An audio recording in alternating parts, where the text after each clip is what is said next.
नमस्कार प्यारे विद्यार्थियों, एक बार फिर आपका स्वागत है MGCI के YouTube चैनल पर। प्यारे विद्यार्थियों, आज का ये जो वीडियो है ये उन विद्यार्थियों को समर्पित है जो बोर्ड की एग्जाम में शामिल होने वाले हैं। जैसे विद्यार्थी बोर्ड कक्षा में आता है 10th या 12th में बड़ा उत्साहित रहता है, लेकिन जैसे जैसे एग्जाम पास में आती है विद्यार्थी तनाव लेने लगता है, स्ट्रेस में आने लगता है, उसे अपनी तैयारी पर विश्वास कम होने लगता है। तो प्यारे विद्यार्थियों, मैं आपको बता दूं कि ये जो परीक्षा है इसमें आपको बिल्कुल भी स्ट्रेस या तनाव नहीं लेना है, इसे एक त्योहार की तरह समझना है। और मैं कुछ टिप्स आपको बताने जा रहा हूं और मुझे पूरा विश्वास है कि ये आपके एग्जाम में अच्छे स्कोर करने में जरूर मदद करेगी। जैसे कि हम यहाँ पर देख रहे हैं, सबसे पहला जो टिप्स हमारे पास है वो ये है कि सोशल मीडिया से दूरी। देखो, अभी वर्तमान समय में आप जानते ही हैं हर स्टूडेंट के पास स्मार्टफोन होता है, सोशल मीडिया से जुड़े हुए हैं, लेकिन सोशल मीडिया स्टूडेंट का एक सबसे बड़ा दुश्मन भी है। तो जब तक आपकी एग्जाम चल रही है तब तक आपको सोशल मीडिया से दूरी बनाकर रखना है। दूसरी चीज, हम यहाँ पर देख रहे हैं कि डाइट का खास ध्यान रखें। हम डाइट को उतना महत्व नहीं देते हैं, लेकिन कहा जाता है कि जैसा खाएंगे अन्न वैसा रहेगा मन। तो अगर आप चाहते हैं कि आपका शरीर स्वस्थ रहे, आपका पढ़ाई में मन लगे, तो एक अच्छी बैलेंस डाइट लेना आपको जरूरी है।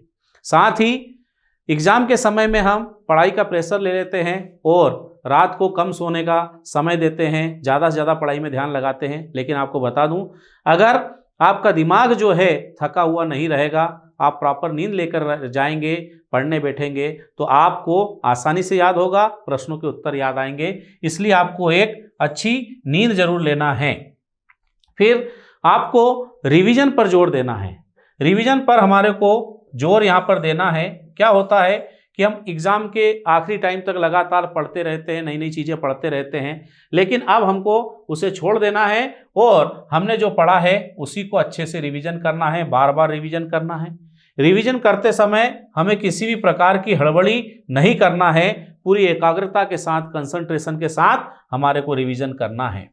फिर लगातार हम पढ़ते रहते हैं, कई दिनों से एक जैसी तैयारी चलती रहती है, हम दिन में 10-10, 15-15 घंटे तक पढ़ने लग जाते हैं, लेकिन आपको बीच बीच में थोड़ा ब्रेक लेना भी जरूरी है ताकि हमारा माइंड थोड़ा फ्रेश हो जाए और हम फिर से नई एनर्जी के साथ पढ़ाई में लग जाएं। इसी के साथ आपको किसी भी तरह का एग्जाम का स्ट्रेस नहीं लेना है, चिंता नहीं करना है। कहा जाता है कि चिंता चीता के समान है। अगर आप ज़्यादा चिंता लेते हैं तो चिंता लेने से आपका लाभ कुछ भी नहीं होना है, लेकिन इसके नुकसान बहुत सारे हैं। इसलिए हमने जो किया है बहुत अच्छा किया है, हम जो करेंगे वो भी बहुत अच्छा होगा। चिंता करने से आपके मार्क्स बढ़ने वाले नहीं हैं, इसलिए अपने आप पर विश्वास रखें और आप अच्छी तैयारी करते रहें। फिर हम लोग बात करते हैं रिजल्ट के बारे में। पहले से ना सोचें, हमें पहले से रिजल्ट के बारे में नहीं सोचना है। हमें 90+ परसेंटाइल लाना है, हमें ये करना है, हमें ये रैंक लाना है, इसके बारे में हमें पहले से बहुत विचार नहीं करना है। हमें केवल अपनी मेहनत पर विश्वास रखना है और लगातार मेहनत करते जाना है। और अगर अच्छी मेहनत करेंगे तो फल निश्चित तौर से अच्छा आएगा। फल मतलब रिजल्ट।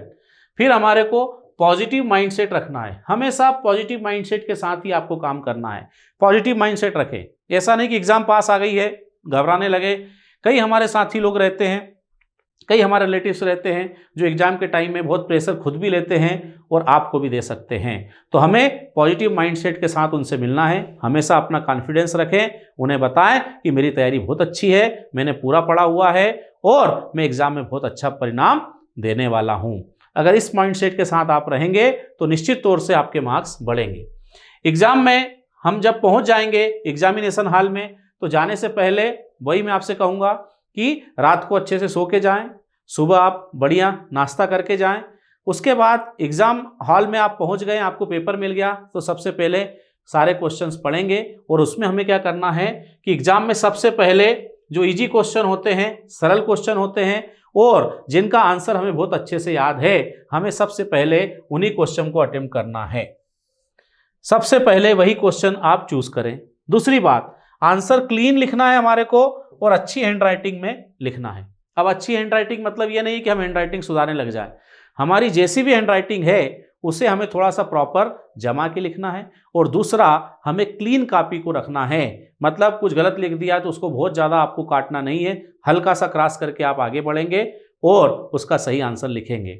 अगर आप इन सारी चीज़ों का ध्यान रखते हैं तो निश्चित तौर से ये जो परीक्षा है इसमें आप बहुत अच्छा परिणाम दे देंगे। और एग्जाम से पहले मैं आपसे एक बात और कहूँगा कि जिस दिन आपका पेपर रहे उस दिन आप अपने माता पिता को और आप जो भी ईश्वर को या जिस भी देवता को आप मानते हैं उनको दिमाग में रखें और उनका नाम लेकर परीक्षा में शामिल हों।